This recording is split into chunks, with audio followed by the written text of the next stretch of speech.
இன்னைக்கு என்ன பார்க்க போறோம்னா கோழி, அதாவது நாட்டுக்கோழி ரசம் அதுதான் பார்க்க போறோம். நாங்கள் வந்து பாதி செஞ்சுட்டோம், ஏன்னா இது ஷார்ட்ஸ்ன்னு சொல்லிட்டு வீடியோ அவ்வளோவா போட முடியல. அது நான் இன்னைக்கு பிஸியாக இருந்ததுனால.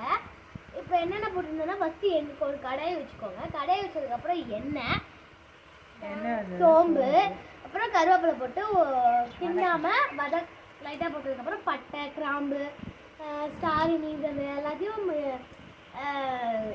சினிமன் ஐட்டம்ஸ் எல்லாத்தையும் போட்டுட்டு, அப்புறமேல் வந்து வெங்காயத்தை போட்டுட்டு நல்லா வதக்கிட்டு, அப்புறமேல் பச்சை மிளகாய் சின்னதாக பெருசோ ஏதாவது இருந்தாலும் போட்டுட்டு வதக்கிட்டு, அப்புறமேல் தக்காளி அந்த அந்த அந்த ஆனியன் வந்து நல்லா கோல்டன் ஃப்ரை வரும்போது நல்லா அந்த டொமேட்டோவை போட்டு மேஷ் பண்ணிவிட்டு நல்லா கிண்டிடும். அப்புறம் கிண்டதுக்கப்புறமேல் அந்த டொமேட்டோ மேஷ் ஆனதுக்கப்புறம் இஞ்சி பூண்டு அப்புறமேல் சோம்பு போட்டு நல்லா அரைச்சிக்கோங்க.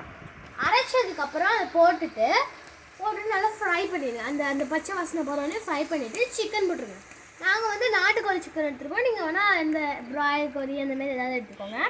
இப்போ நாட்டுக்கோழி சிக்கன் போட்டுட்டு நல்லா ஒரு ஃப்ரை பண்ணிவிட்டு மஞ்சத்தூள் போட்டதுக்கப்புறம் நல்லா ஃப்ரை பண்ணி விட்டுட்டு அப்படியே கொஞ்சம் வச்சுட்டு கொஞ்சம் உப்பு சேர்த்துக்கணும். உப்பு சேர்த்து நல்லா வதக்கிட்டு இப்போ வந்து மல்லிப்பொடி போட்டுட்டு நம்ம ஒரு 3 டேபிள் ஸ்பூன் மல்லிப்பொடி போட்டு சிக்கன் நல்லா அப்படியே ஃப்ரை கிண்டி விட்டுக்கலாம்.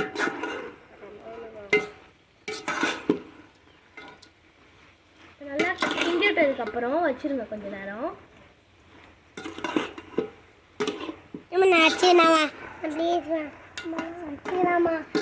இந்த மாரி ஆயில் வந்து நல்லா திரிஞ்சு வர மாரி இருக்கணும். அந்த ஸ்டேஜுக்கு இப்படி நல்லா ஒரு மூடி போட்டு மூடி வச்சுருங்க.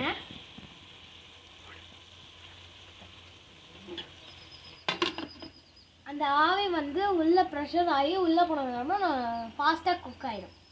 ஏன்னா அளவு தண்ணி எடுத்துக்கோங்க. அந்த நாட்டுக்கோழி ரசத்துக்கு தண்ணி இப்போ ஊற்றுங்க.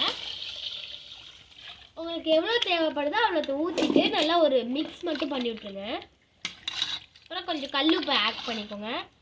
ஆட் பண்ணதுக்கப்புறம் நல்லா இப்படி வந்து மிக்ஸ் பண்ணிடுங்க. மிக்ஸ் பண்ணதுக்கப்புறம் நல்லா மிக்ஸ் பண்ணிவிட்டு இந்த மாதிரி நல்லா சூப்பராக வரும். டேஸ்ட் பண்ணிவிட்டு எப்படி இருக்குன்னு சொல்லுங்கள். இந்த நாட்டுக்கோழி ரசம் உங்களுக்கு பிடிச்சிருந்ததுன்னா லைக் பண்ணிவிட்டு ஷேர் பண்ணுங்கள். அப்புறம் உங்கள் ஃப்ரெண்ட்ஸ் அண்ட் ஃபேமிலிக்கெலாம் நல்லா ஷேர் பண்ணிவிட்டு பாருங்கள். எப்படி இருக்குன்னு செஞ்சு பார்த்துட்டு எனக்கு கமெண்டில் சொல்லுங்கள். தேங்க்யூ.